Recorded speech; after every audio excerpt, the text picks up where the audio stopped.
All right, so I guess we'll just get started. So why don't you tell me how long have you had ADHD and what kind of led up to your diagnosis? What were some of the signs in your own life that led to you thinking you had ADHD and getting a diagnosis?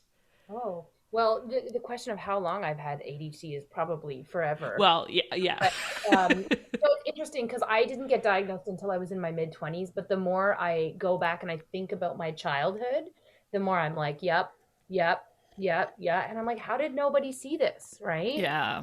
Um, I mean, I know how nobody saw it, but like it's so clear to me, and it's tough because I think if I had had that diagnosis in childhood, or I had people around me who kind of understood what that meant, I could have had a lot of different experiences. Um, but I got diagnosed in my mid 20s, and I'm not sure that I remember what led up to it. I had a partner at the time, and so my brother was diagnosed with ADHD as a child, and his son has ADHD. I think I was talking to my partner about how it was pretty clear that my dad also had ADHD, and he was Mhm. like, "Yeah, and you have ADHD," and I was like, "No, I don't." And he's like, "Yeah, you do," and I was like, "No, are you serious? Are you kidding?" And he's like, "Yeah." But the whole thing is that it's that classic story of like I just thought I was really bad. I just thought I had like very little self discipline, and that like everybody else could form habits and I couldn't, or everybody else could like make progress on the things they wanted to make progress on. And I had to like, I just thought that was like normal, or like switching, sort of switching tasks as often as I did, taking on as many things as I did. I thought that was just the stuff of life and that everybody had to deal with that. Um, yeah, I feel like that I have that had very similar experience, which was like I oscillate back and forth between feeling like I'm the only person who is struggling to this degree. I'm the only person who seems to not be able to function in these certain situations, but at the same time also feeling overwhelmingly like doesn't everybody feel this way or doesn't everybody react this way? And Yeah, kind of yeah. weirdly both at the same time, right? Yeah. Yeah, I recently, my two best friends who I met in university and are really the only two people in my life that I've kept in touch with. And since I've been diagnosed and been talking more openly about my ADHD, both of them are like, I'm pretty sure I have ADHD. And I'm like, yeah, you do, mostly because we're still friends. Yeah. And, the fact that we can stay friends together when our friendships often are like, we don't talk for a year and then we pick up where we left off. I just recently, one of them had emailed me, um, and he was like, I think I have ADHD. And I wrote back and I was like, yeah, it's obvious. And then I spent like the next week thinking, like, what does that even mean to somebody who's wondering if they have ADHD? Yeah. Like, Well, what, yeah. like for me, it was all the positive things that were about it. But I'm like, if you don't really understand what it is, that could come across as being such an insult. And I just Oh, remembered I haven't followed up with him yet to see we how he totally have felt about that. ADHD, Dar. I've never said to someone, I think you have ADHD, and they don't have it.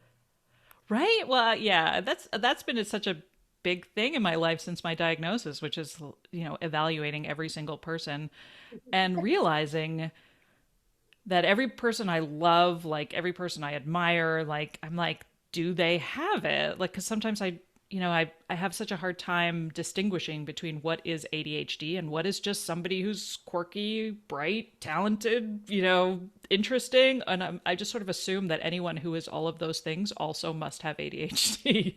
Yeah. Well, and it makes sense too, right? Because again, like what you said about people still being friends, like you can only sort of keep people around if they like also kind of tend to flake out and like are really disorganized and change plans at the last minute. And then you're like, yeah, no, that's cool. And then you do it to them and they're like, no, that's fine, right? And then you Yeah. have other friends who are like neurotypical, and you're like, hey, I know we're supposed to hang out at 5, but I just have to like stop and do this thing. It's 4:55 p.m. So I think I'll make it to the cafe like maybe by 5:30. Do you want to come here and meet me instead? And those people will be like, what? Like, and they'll be like, no, right? They don't get it, right?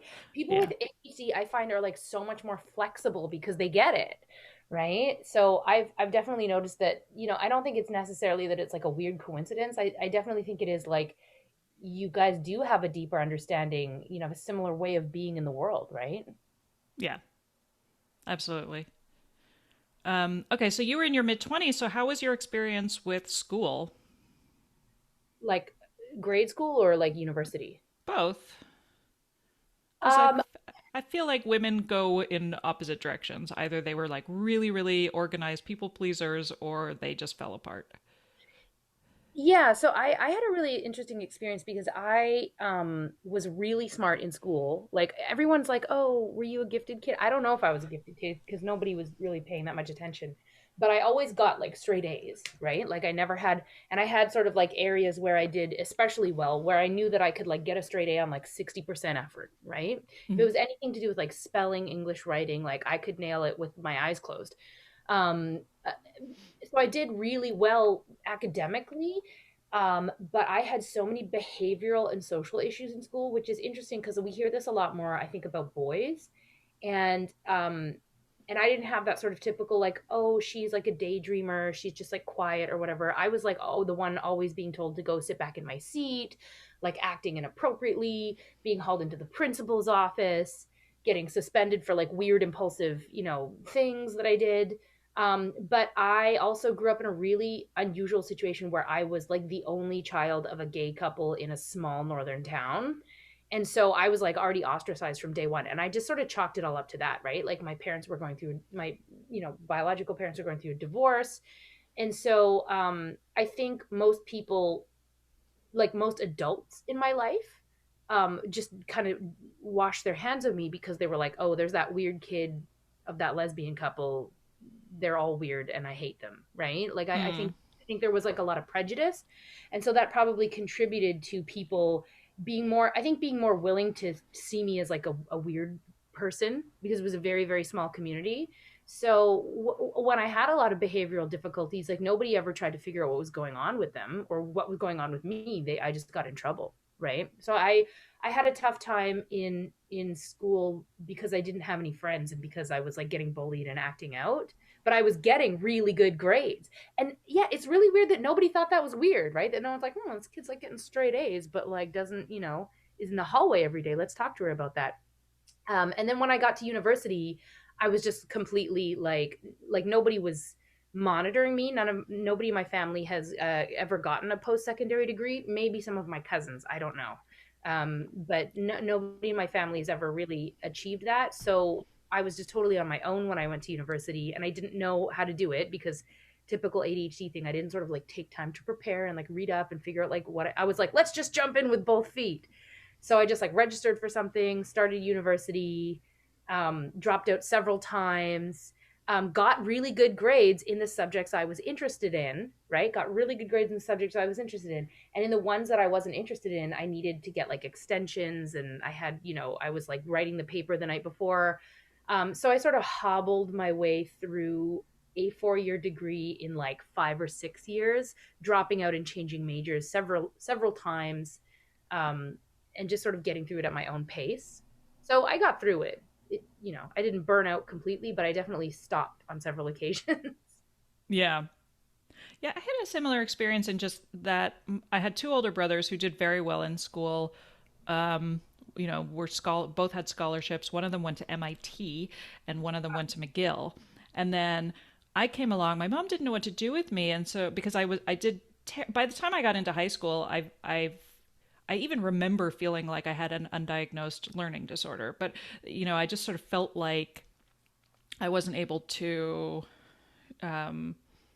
get the grades that I felt like I should, and so I stopped going to class. I just cut class all the time, and so my mom was always kind of like would label me like she would say like you have street smarts not book smarts, whatever that means.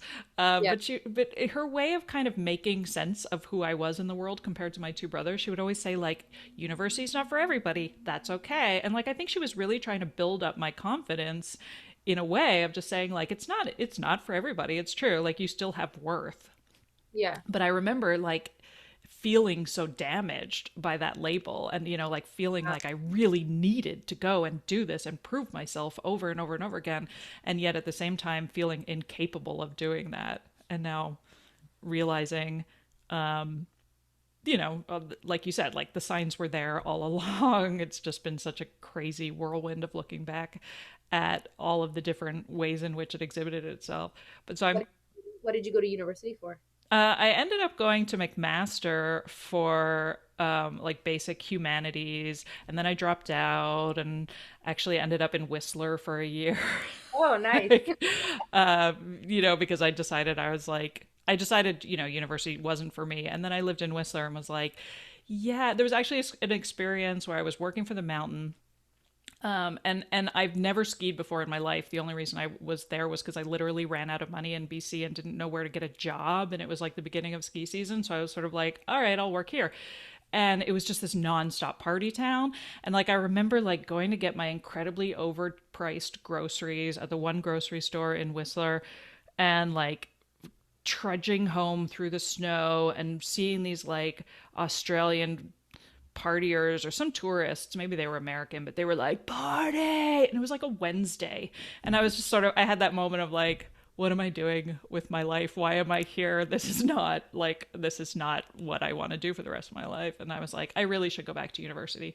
And, and I actually tried to go to UBC, but they wouldn't take. My grades were so terrible from my first year after I dropped out that they were like, yeah, no, you would have to start all over again. And McMaster was the only, they were willing to take me back. So I ended up going back to Ontario and finishing and getting like a poli-sci degree.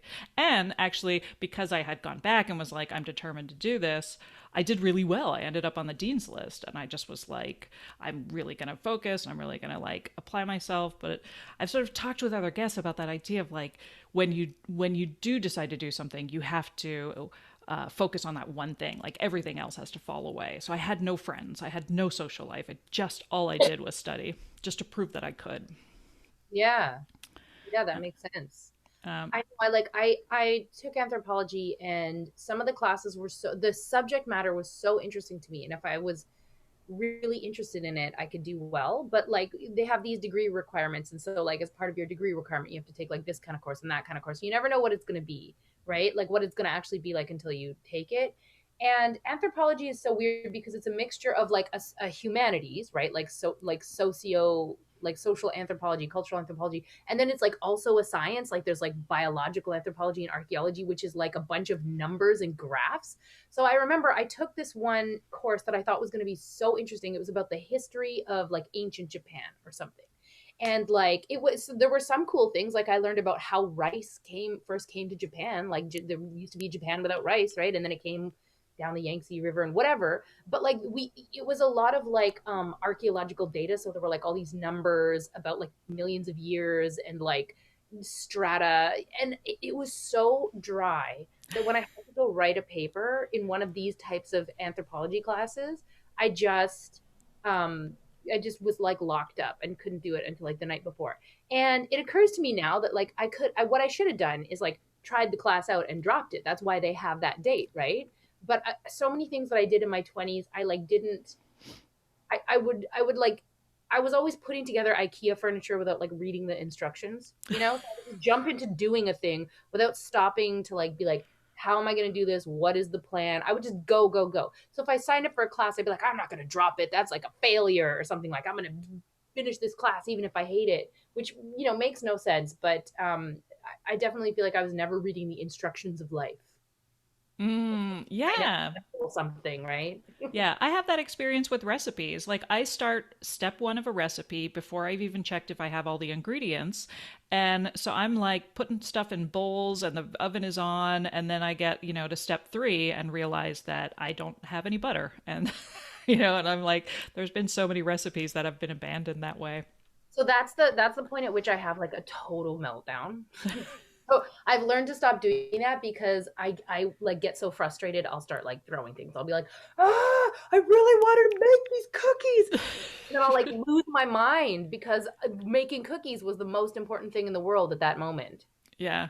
I saw a post recently about like being an angry mom and having like angry mom meltdowns. And it's like, are you actually an angry mom? Or did you just get to like one, like, are you just, have 12 things happened today and the 13th one was just the straw that broke the camel's back? And I was like, yes, I relate to that so deeply.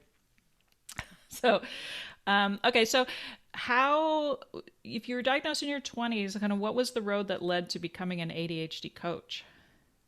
It was a long and winding road with many It stops. So in my 20s, I was a musician. So after I finished my degree, I was like, whatever, don't need that anymore. I'm not going to use that. And I never had any trouble getting a job. I primarily worked in nonprofits and fundraising because I'm very gregarious. Um, so I was mostly focused on playing music and trying to like make it as a musician, which is like not really a thing. Maybe it is for some people. It's not if you're playing the kind of sloppy punk rock that I was playing.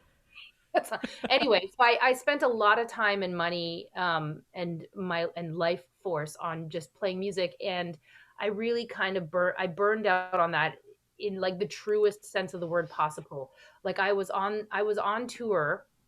I had had a fight with my drummer a couple months before in the parking lot of a bar in Las Vegas, and we almost came to blows. Like I almost got in a fight with this guy. We were almost throwing punches for sure.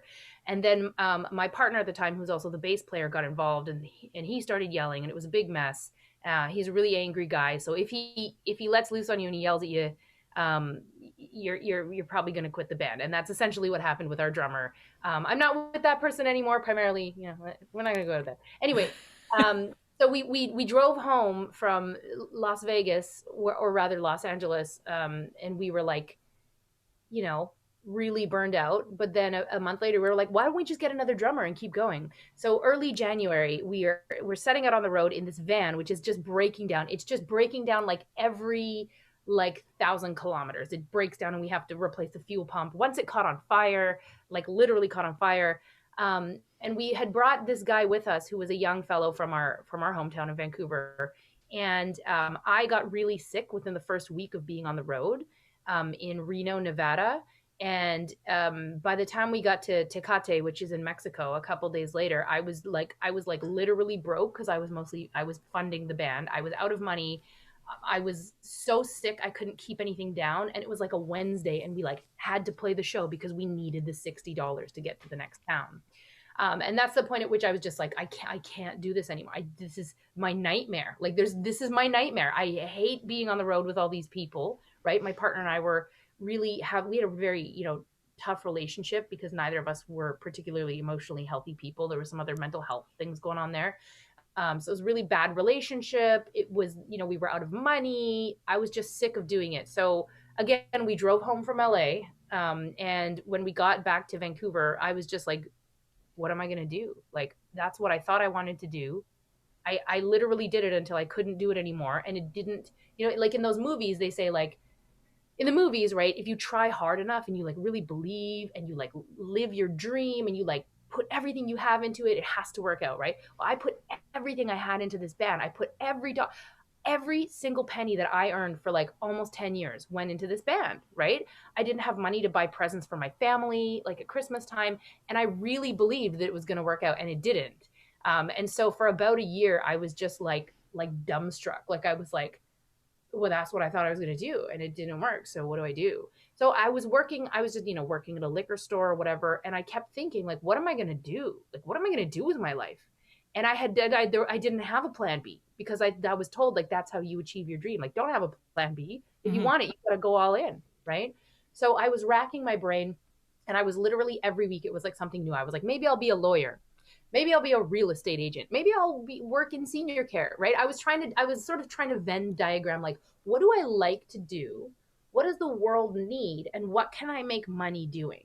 And there was like nothing, like nothing. Like I just, ugh. So, so eventually what happened was, you know, I was trying to better manage my ADHD, now that there wasn't this big, like, because when I was playing in a band, we were always picking up and leaving. We had a very unstable lifestyle. So I think for me, a lot of my ADHD symptoms weren't relevant because I was literally like living out of a backpack for a lot Mm-hmm. of the time. And when I wasn't living out of a backpack, I could just hyper focus on trying to make this band work. So with that being gone and having to do like everyday life, like pay the bills and keep the house clean, I started noticing a lot more issues. So I started trying to manage my ADHD, and I was working at this liquor store, and I had this one friend who lived nearby, and he would come in, and I knew he had ADHD, like he was diagnosed with ADHD. So he would be talking to me about his problems, and I'd be like, yeah. I'd be like, sounds like you're really emotionally dysregulated, right? Like we just start kind of rapping about it, And then I started posting a lot online, like, oh, like, here's what I'm learning about ADHD. And like, because I have ADHD, this and this and that.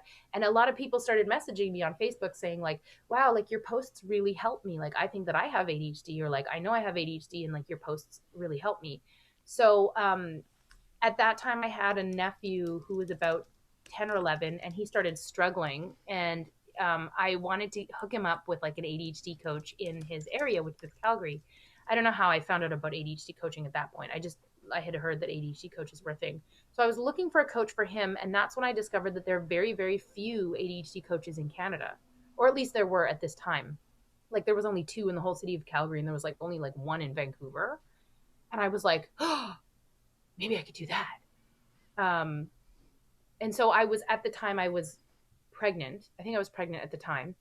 And so I looked into going to coaching school, which you don't have to do, right? You don't have to go to school to be a coach. Some coaches have a very strong feeling that it's not necessary to have, a sort of coach training or accreditations.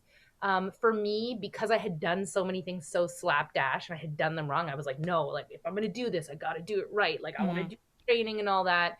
And so I ended up putting like all the money from my maternity leave and like most of the child tax benefit that I got the first year of my daughter's life towards paying to go to this like coach school so I could get the training. And I really kind of brought in everything that ironically, like all the fundraising that I had done, right? Putting myself out there sort of, which is sales and marketing, right? So all the fundraising and then all the social media know-how that we had cultivated from being in a band together so that I was able to launch my coaching business and sort of know how to get clients. And that was that. Yeah. That is fascinating. And then you're like, yeah, like you said, it's this long and it's this long and winding road that everything seems to make sense. I think about that a lot with like I was a journalist, and the only reason I was a journalist was because joined the university newspaper and loved it, and it was the only thing I ever felt like it was the first time I ever felt good at something. Mm-hmm. And so I ended up working in newspapers for 20 years until I had my first daughter. And then suddenly I was like, I was terrible at my job because I had a baby and I had to go back to work after 12 weeks because I was living in New York. And Oh, and so I was like, I had to go back to work at 12 weeks. I was so for the first time in my life, I was terrible at this job that I loved, and I was also terrible at parenting.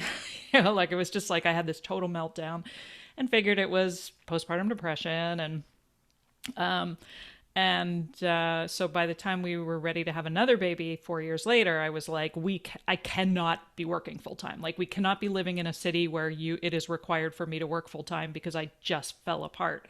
And so we left the city. We moved out like 2 hours outside of New York and in the boonies so that I could be a stay at home mom. But that was also incredibly miserable. Not having a job and being a full-time mom is also, it didn't make me feel like any better of a mom. I realized that had, that overwhelming feeling of failure in motherhood had nothing to do with whether I was going to work or not. um I don't remember, why was I talking about journalism. Oh, I think it was, oh no, I know it was because I long went and into, big road. I know, right? Well, and yeah, and now I think about like starting this podcast was, really it's brought out so much of my journalist past, because when I left journalism and became a stay-at-home mom, I ended up going into health coaching, and health coaching brought a lot of like my acting background, because I went to like a high school for the performing arts, and so like I feel like I bring a lot of like that side into coaching. But what you were talking about with the blogging, I think is something, another reason why so many of us who have, or why ADHDs become such good coaches. I think it has to do with that like impulsive oversharing that we tend to do, which Yeah. is like, it doesn't occur to me to hold back. It doesn't occur to me to not talk very openly about all of my struggles. And so, like, for me, I was like, I talk very openly about binge eating or body image or feminism or misogyny or like anything, anything I'm just like ranting about today, I will rant about. And then people are like, wow, you're so brave for talking about that stuff. It's really helping me. And I'm like, oh, am I brave or am I just stupid? I'll never have the answer to that. That should be the like ADHD motto. Am I brave or am I just stupid? Right? Am Because I you just, brilliant or am I just following through on a half-cocked impulse? I know it Maybe. really it is a total mystery because I mean there's so many times where I've opened my mouth about things and I've been completely, I'm like, I've made a terrible mistake by talking about this openly, especially when it's like on Facebook. I stopped posting on Facebook because I'm just like, Instagram, I don't know, different social media. I'm sure you feel this way with like all the different platforms. Like different platforms are so, the response you get is so different. Whereas Facebook, it's like, I remember that like everybody on Facebook is like, my relatives and like people that I went to high school with, like people that I don't want to know things about me generally. Yeah, yeah, exactly. Yeah, I found it was like a good place to kind of start just like sharing my experiences. But then now that's the thing, right? Facebook is all people you know, and then all these other platforms are not, or Yeah, maybe, right? it's But the realness. it's funny because I'm on TikTok, and so I'll have people from Facebook be like, "Oh, I saw you on TikTok. You came up on my For You page," and I'm like, "Yeah, I'm on For You time." Like, but it's funny because yeah, I was doing like a TikTok live the other day, and this person came in the room, the TikTok like live or whatever, and I recognized her name, and she was like, "Dusty, is that you? Do you remember me?" And I was like, "Yes, I'm doing a TikTok live. Talk to you later." Yeah, that's an interesting thing too. I'm sure you deal with that too, which is like people from your past who kind of feel like they have access to you in a way that you don't feel like you're willing to give them. Yeah, I mean, I have a lot of people on Facebook come and be like, "Hey, I think I have ADHD. Like, can you help me?" And it's different because like it sometimes it's people that I really like or that I know, and I'm like, "Yes, let me talk to you about this right away." And then sometimes it's like people I'm like, "I don't even know who you are," because again, I was on the road for so long that I added all these people. I have all these people on my Facebook. I don't know who they are because I met them while I was touring, and a lot of that time I was like, "You're literally in a different place every night, right?" Um, so when those people are like, "Hey, I think I have ADHD. What should I do?" It's not that I don't want to talk to them about it. I'm like, "Okay, this is fit." I'm like working. Let me get back to you. And then of course I never get back to them. And I don't know. I should really go through those messages because like I do want to support those people. It's just like I'm so busy, right? I'm It's like, a big ask. look, man, watch my TikToks and come back to me if you still have questions. Right? Exactly. I feel like that. I mean, I get asked that too sometimes where I'm like, every once in a while, if the wind is blowing the right way, I will like drop everything and help a complete stranger on the internet and like do as much as I can in sharing resources. And then there's another time where I'm like, who the hell are you to be asking me to do all this free labor? I like Oh get man, the other super day, angry the about other it. day, a person from like my long ago past was like, "Hey, so like my girlfriend has ADHD, and I just think that meds are like really dangerous and addictive. And like, what do you like? I just don't know. What do you think?" And I was like, I wanted to crack my knuckles there, but I already cracked them, so it didn't work. But for dramatic effect, listeners, it's me crying heavily and then cracking my knuckles. But so that I was like, "You're gonna come here to my Facebook. Do you know me? You're gonna come here with the med shaming? Okay, we're gonna talk about this." But I tried to be. I was like, you know what? This person probably just like doesn't know. They're not trying to be horribly ableist. So I'm gonna to take a measured approach to this. But I was like, facepalm emoji. One thing I love about your TikTok videos, because that's how I discovered you, I'll be honest. Oh, I yeah. discovered you on my For You page. Or I think I was like, when I first was diagnosed, I was, I had heard TikTok was a great place for ADHD. So I had like, was following a bunch of hashtags and started, and you were one of the first people I started following because I really love now in retrospect how you walk that balance very well of like, you have a very positive energy and you talk about ADHD in a very uplifting, positive way, but you're also not like ADHD is a superpower. Like, but there are some ADHD influencers who like kind of I feel like there's a word for it where it's like doom porn or something, but it's like, they like really like to talk about how ADHD is a struggle and like Yeah. talk about how this is a disorder and we really need to like talk about how hard our lives are and we need to advocate. And I don't know why I'm saying that in a weird sarcastic way because I do appreciate that idea, that concept. I mean, I do feel like advocacy is a huge part of ADHD, and I don't relate at all to this concept of ADHD being the superpower. But I also am grateful for a lot of things in my life that I attribute to ADHD. Well, because you don't want to just feel like it's not like nothing's ever going to get better, right? Right, yeah. And I think, yeah, there's a sense of, there are ways in which you can use ADHD as an explanation for how you can better yourself versus like using it as an excuse. Or like work with your ADHD, Right. right? Yeah. Like, I don't even think it's like there. It's interesting because I'm like, what? I try to think like, what is my ADHD superpower? Like, what are the ways in which ADHD has like made my life better? And I'm like, I don't know. Like, it's hard to really say that it has without a lot of bitterness. Because like when I think about it, like I've lost a lot of friends, and I've messed up a lot of things, and it's cost me a lot of money. But what I can say is that it's absolutely possible to work with your ADHD to like get wherever you're trying to go, Mm-hmm. right? It might look a little different than what you thought it was going to look like, but I think there's like a huge amount of relief in learning that like ADHD doesn't have to be an impediment. And it kind of becomes more like this is something that there's this great ADHD coach that I really love. His name is Cam Gott, and he says something like, like when you start to manage the ADHD better, then it like becomes like the background noise, right? Yeah. So it's always there. It's the background.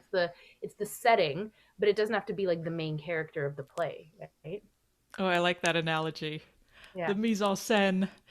Um, yeah, and it's funny because sometimes when I start talking about motherhood or even pregnancy, which I know is a topic that you get asked about and talk about a lot, like I talk overwhelmingly about how it was a horrible experience and oh my god I struggled so much and postpartum depression and anxiety, like I talk about it in such a negative way, and then I'm like it really was, I mean, I love being a mom, and I'm always sort of worried about the fact that like am I scaring off ADHD women from motherhood in general? Because I like to talk, I think we should talk openly about the struggle, and I think we should normalize how important it is to get help. But I also feel like I don't want to scare women into thinking that they Oh, can't be adults.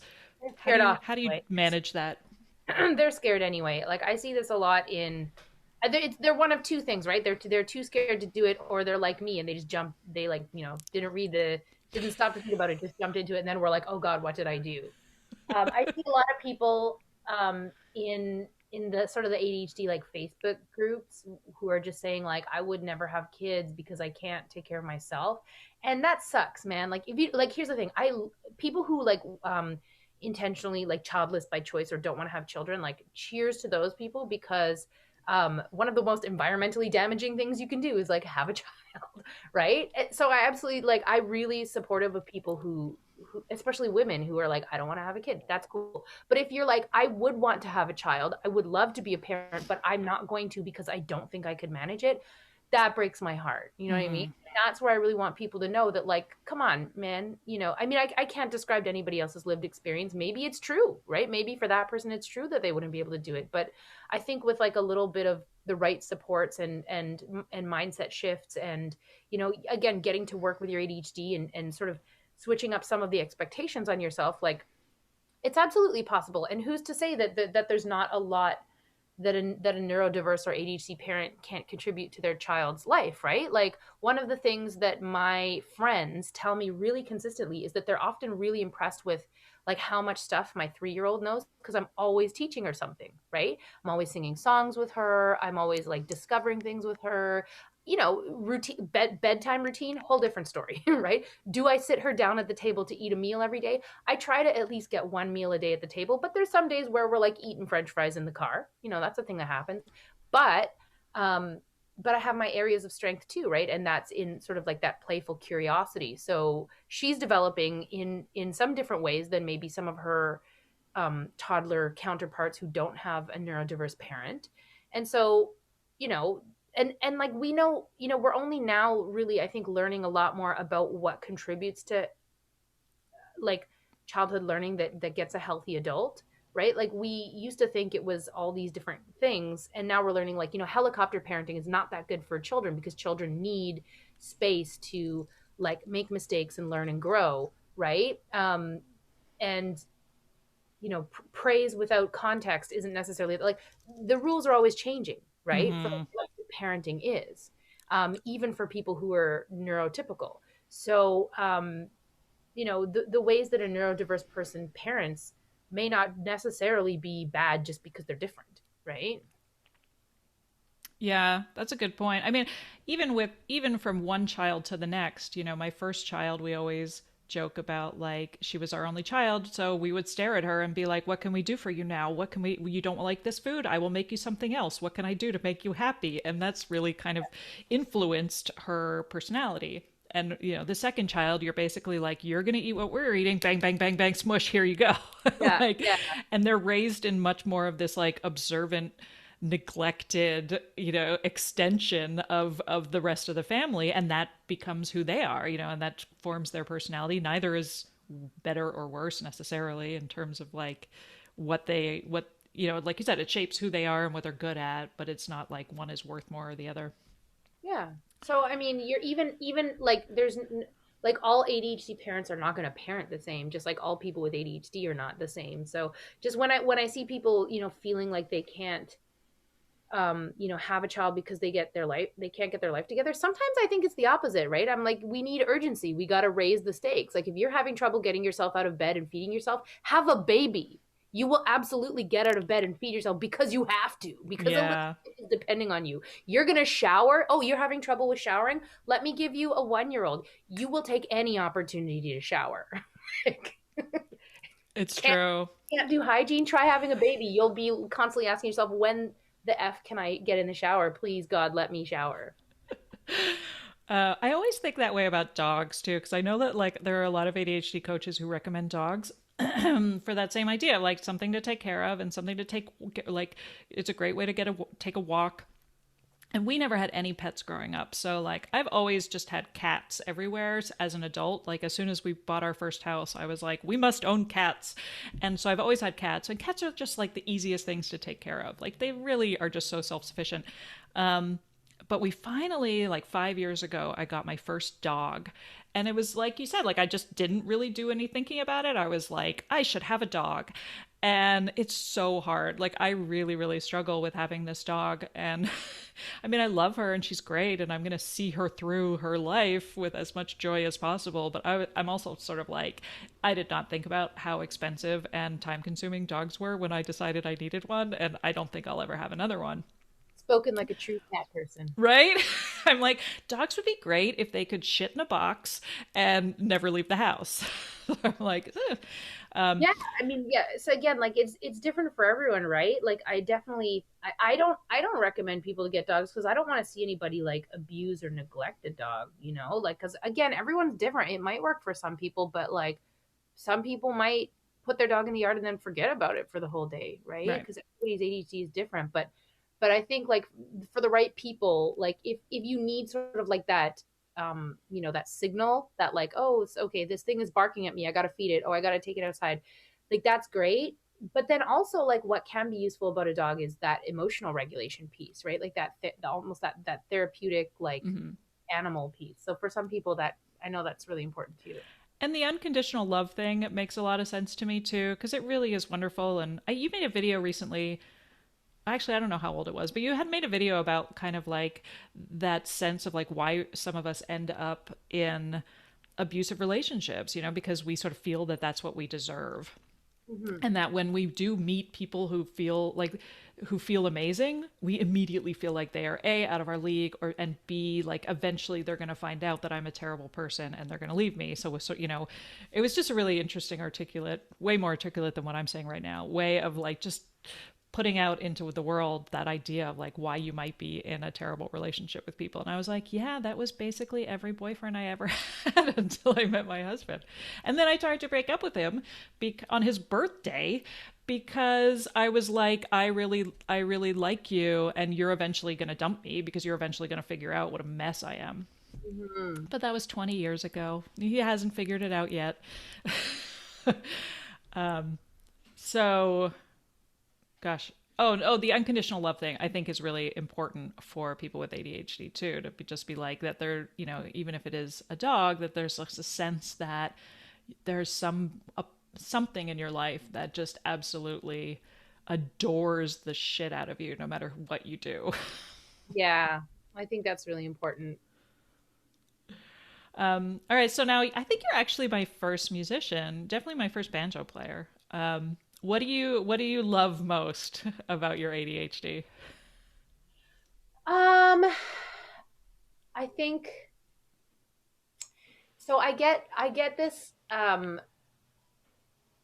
this doesn't happen for everyone. This is just like my flavor of ADHD, but I get this like hyperactive energy where it feels like the world is so much fun and fun is just like waiting around every corner. Like I just get so energized and excited about things sometimes, and it could be anything, right? I could like watch a music video or a TV show, or like I see a friend that I haven't seen in a while, or like I don't know, like maybe it's just a beautiful day outside, right? Like Yeah. I'm easily influenced, like I can be easily influenced to get into a bad mood, but I'm just as easily influenced to be in a good mood, and then I kind of get a little like dysregulated in the positive way. Like I get like joy dysregulation where I'm like too happy and too hyper, and so I feel like I have this endless capacity for fun and enjoyment, and that can backfire against me because if it's like a really nice day or I'm really excited to do something fun and I have to like attend to life duties, I'm like, ugh, I don't want to. But when the stars align and there's like a free day or there's free time and there's money in the bank and there's like this excessive amount of like energy inside me, like I have the best days. And like as a person in my 30s, I know so many people who just kind of like settled into this routine. It's almost like they've kind of accepted like, wow, life is drudgery. And I'm like, are you kidding, man? Like every day's an adventure. So I think that like that hyperactive energeticness still really serves me in keeping me young, I guess, right? Which also helps with parenting a toddler. Um, and so more than anything, I think it's just that, like the need for fun, you know? I like that. Yeah, it is. And I feel like I get very excitable about a lot of things too. And so often I will ask myself, you know, how much have I struggled? Like, am I struggling? I don't know. Like, that's the question I often have about my ADHD, where, like, even about parenting, where I'm like, yeah, like, whenever I see a mom who has a child under the age of, I think probably 4 or 5 is when I really sort of felt like I turned a corner. Like, I want to give them a hug because I'm like, oh my God, your life sucks right now and it's going to get better. Because it did for me. But then I also sort of remember, like, the video you posted about like making everything into a song in order to remember. Like, it was so lovely, and I like brought back all these memories about having my kids be this certain young age because now they're old enough that they're just so like over it and they're so sardonic.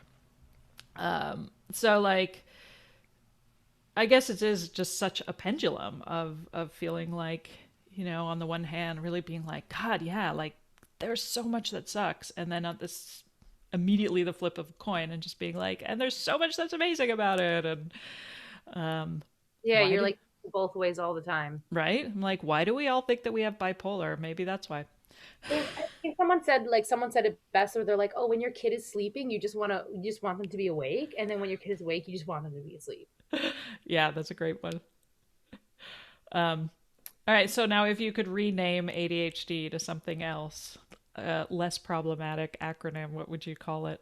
Oh, I don't know. I see this one a lot. People are always like, "What I rename ADHD to?" And I used to be like, the thing is, I would be like, okay, this is something I used to say. Don't judge me, and it was mostly about myself. I would say, oh, they call it attention deficit hyperactive disorder, but they should call it asshole like deficit hyperactive disorder, because I feel like I'm such an asshole. Like I'm always forgetting people's, I'm like totally bailing on people, impulsively like blurting out rude things, like can't manage my time. So, like I used to say that it was like asshole disorder, but that's not very positive. That's not very.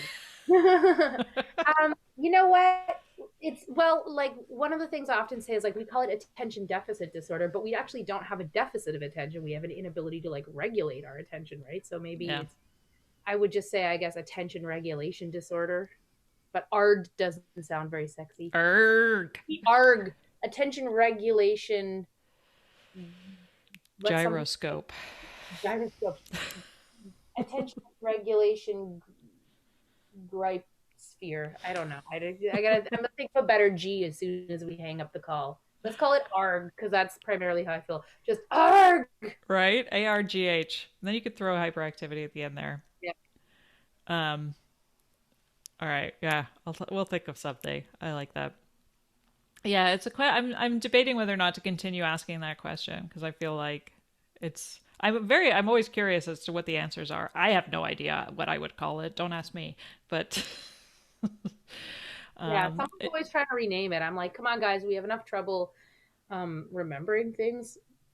And like, it was people get confused, like, oh, I have ADD, but like now, how do I know if it's ADD or ADHD? Like, just the whole change from even ADD to ADHD is like confusing enough for people, Well, you know? and not only that, but I have yet to interview a woman. I mean, I think I've interviewed like 60 people at this point, women, and I have yet to interview a woman who didn't have the hyperactivity element just in her thinking, you know? And so, like, obviously we Yeah. don't relate to it. When we think, so many of us, myself included, we're like, yeah, I'm not hyperactive. I can easily spend days in bed. I am not hyperactive. And then you start talking to them and they're just like, blah, blah, blah, blah, blah, blah. I was diagnosed with like ADHD, like combined ADHD, and I think that's wrong because I could not spend days in bed even when I'm tired. Sometimes I wish I could sit down for longer. I don't think, well, on, on the H.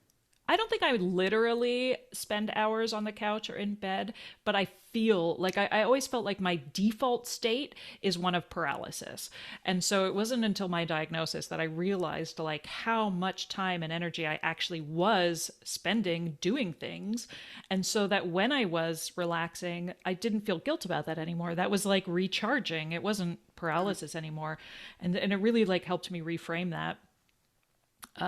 And then so now I'm like, of course you're recharging. You've been up like running around since 6 a.m. doing all this stuff. Like, of course you're going to need a break at some point. You're a human being.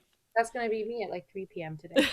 Right? But I, for some reason, felt so much guilt about that state of being that like my identity focused on like that's who I am. I am a lazy person. So I think a lot of us end up feeling that way where it's like if we don't have an ability to view ourselves as this multi-layered nuanced human being who does this and has hyperfocus and also needs to recharge, then we're just sort of like, I'm lazy and I'm terrible, and that's our default. There's a noisy truck outside. Oh, okay. Uh, uh, so anyway, yeah, but I still feel like the hyperactivity part should stay in the description and in the DSM because I think it exists for everybody in a just interesting different ways. And I think it's more important to just kind of talk about that element, like rage, you know? Like rage is an element of hyperactivity that a lot of us don't talk about. I have a friend, a non-binary friend, who is really heavy on the inattentive type, and like they used to work with me, and it was like the first time that I had like sort of seen like maladaptive daydreaming or like totally like spacing out. Like sometimes I was talking to this person and I could see the gears turning really slowly, and I'm like, what is happening in there? Hello, like what's going on in there? And they're just like their inner life is so rich, right? Yeah. And they make these like insane connections, right? Like you get them talking about the right thing and they just like pull all this and you're like, whoa, you've really been thinking about this. And I'm like, so I definitely see that mental hyperactivity, in some of my friends who are inattentive type ADHD, as well as like some of my clients for sure. Yeah. Um and I think a lot of the advocates who end up making videos, I'm fascinated by like the visual vignette element too because I think it's so important in our learning. I love TikTok. It fascinates me to no end. I don't make videos for TikTok, but I make videos in my head all day long. And I think, and there's like I'll be reading an Right? article. Your ideas, I'll make them. Right? Like and there's those moments where I'm like I just created an entire video in my head. I really wish I had the time or energy to actually edit it. It's the editing that becomes the hurdle. I'm always amazed um at That's why like I don't do more on YouTube though, because it's, I like TikTok is easy, but like YouTube is hard. because it's so much longer, you think, or the editing. Editing and like people accept on TikTok that you can like look a mess or it can be like not very well lit. Whereas like with YouTube, it has to be like good quality, right? Which requires setup. Yeah, I guess so. I gave up on YouTube. I have to admit, like I can't sit for a video longer than a minute or two anymore. Have you tried watching it on the enhanced speed though?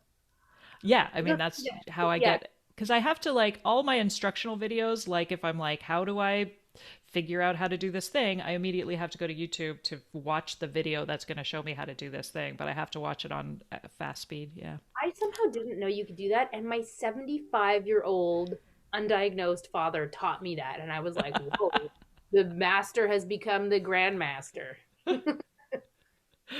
Yeah, that would be um, that was an amazing development for me.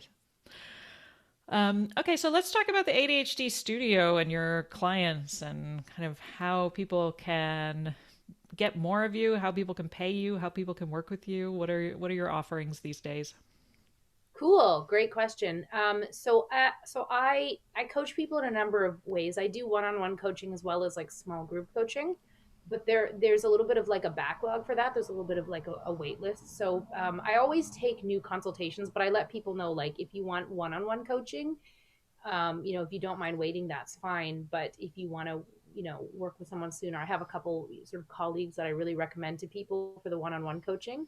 I mean, I think I'm a great coach, definitely worth waiting for, but like I don't want to make people wait. So I'm happy to accommodate that.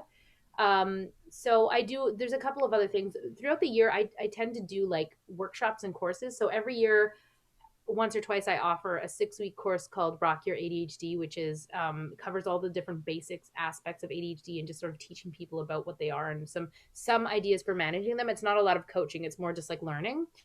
Um, I do these boot camps a couple times a year, which are like get your life organized. Like they're really intensive, like 2 weekends, 1 week, like boot camps where it's essentially just like mega body doubling sessions. So we get on the Zoom, we do like 2 8-hour sessions the first weekend, another 8-hour session, and a 4-hour session the weekend after. And throughout the week, we keep in touch about trying to get people's space and sort of like administrative messes organized. Um, so that's another one. And then last year, I offered a nutritional coaching course in partnership with a nutritionist. And I'm thinking that I'm going to bring something like that back around again. So something more focused on ADHD and food and feeding yourself this year. So there's always these classes that I offer, but right now I sort of just like put them out there when I'm ready and set them up through Eventbrite. So there's not really anywhere that people can go to find out about that, but I am going to be redoing my website and putting up like a course offering for the year. So when the new website is launched, people will be able to see and register in advance for courses. So for most people, the best option is going to be what you mentioned, the ADHD Studio.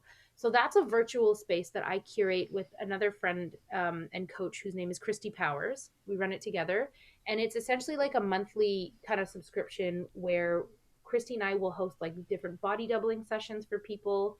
So if you're not familiar with body doubling, listeners, I'm just going to address your listeners. Uh, it's like, when someone hangs out with you, well, you get something done. That's really it, right? If you find that you're able to fold laundry when your mom comes over for coffee, or your friend comes over to hang out and all of a sudden you have the wherewithal to do the dishes or answer emails, that's all body doubling is. So Christy and I run body doubling sessions. We do drop-in coaching. We post accountability challenges. We connect people with each other. We post content. And so that's a great space for people to kind of get some like sort of ADHD toolbox skills, I call it. So it's not like coaching. You're not getting that. Like the thing about coaching is it's really intensive one-on-one attention, right? Like when I'm your coach, I'm your partner, I'm your like cheerleader, like I'm there through thick and thin with you. I'm not there to judge you, but I'm like very intimately involved with you and we're like planning together and we're working on your life one-on-one, right? So with this, I'm not obviously as connected to people, but I'm available, right? I'm around and I can hang out and we can chit chat and I can make suggestions. Or you can just let me know how things are going with you, and it's kind of all about that community experience because at any given body doubling session or like office hour, like drop-in coaching, any number of people can drop in. And so what's starting to happen is that the same people are coming to the same things. They're starting to get to know each other. They're making friends with each other, right? So you got somebody in Norway making friends with someone in Scotland and somebody in Australia. And so there's also that community aspect, which you do get on like TikTok and Twitter, but this is a little bit more intimate. So you're kind of getting to see and know the same people who might be struggling with what you're struggling with. So I think there's also one of the things that the studio offers is a greater chance to kind of like make friends with your like make pen pals and friends with your like ADHD buds around the world. Oh Um, yeah. yeah, and so that's a, like a subscription that people can pay for like once a month kind of thing. Yeah, I love that. I joined Liz Lewis's ADHD Enclave, which is a similar community where they have body doubling and they have a lot of messaging and great resources and they have different levels. So the level I'm in is the park, which is mothers, where we mostly talk about parenting. But the only thing I love about, I mean, I love a lot about it, but there's so many resources. I don't actually use them all. The only thing I really appreciate and make use of regularly is the twice a month Zooms where we just come and like hang out and talk about parenting and just like I just it's like book club basically, but Yeah, instead of a book, we're just like I know that this is where I'm gonna find these like women who I've grown to love and they're my favorite people and it's like organized socializing online in a way that I can rely on where I'm like I don't have to worry about keeping it up with you for the other 2 weeks because I know we're all going to come to this one place and have a great time. I'm like exactly. I Yeah. will pay for that for sure. This coach is amazing, and like her space is, I think, probably the best space for like women and mothers. So I definitely kind of looked to her when I was like designing this. Ours is a little bit more like low key, and also more kind of for people of any gender and no particular topic. But like I think that like I think that Liz is amazing, Yeah. and like I bet her space is incredible. I should It, join it.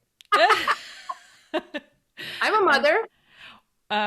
I know, right? Oh, you should. It was. We have so much fun. There's one. The top level is like they meet twice a week, which I feel like I couldn't possibly manage. But the twice a month is just like perfect for me. I love it.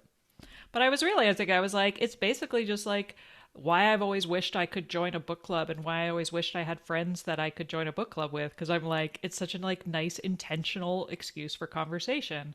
I mean, that's what my podcast is. It's an intentional excuse to have a conversation with somebody that I think is cool. And if I just reached out to you and was like, want to Zoom for an hour, you'd think I was creepy. But if I have a podcast, Yeah. then you're like, okay. Uh, so yeah, I think those intentional communities are so enriching and important So for us. are you saying that when I reach out to strangers and ask them if they want to Zoom for an hour, they think I'm creepy? Oh, okay, better write that down. Awkward. Uh, all right. Well, anyway, I really appreciate. I was so looking forward to this. So thank you. I'm a big admirer of your online portfolio, your work, everything, all of it. So I love what you're putting out there into the world as an ADHD coach and just a badass woman. So thank Thanks. you.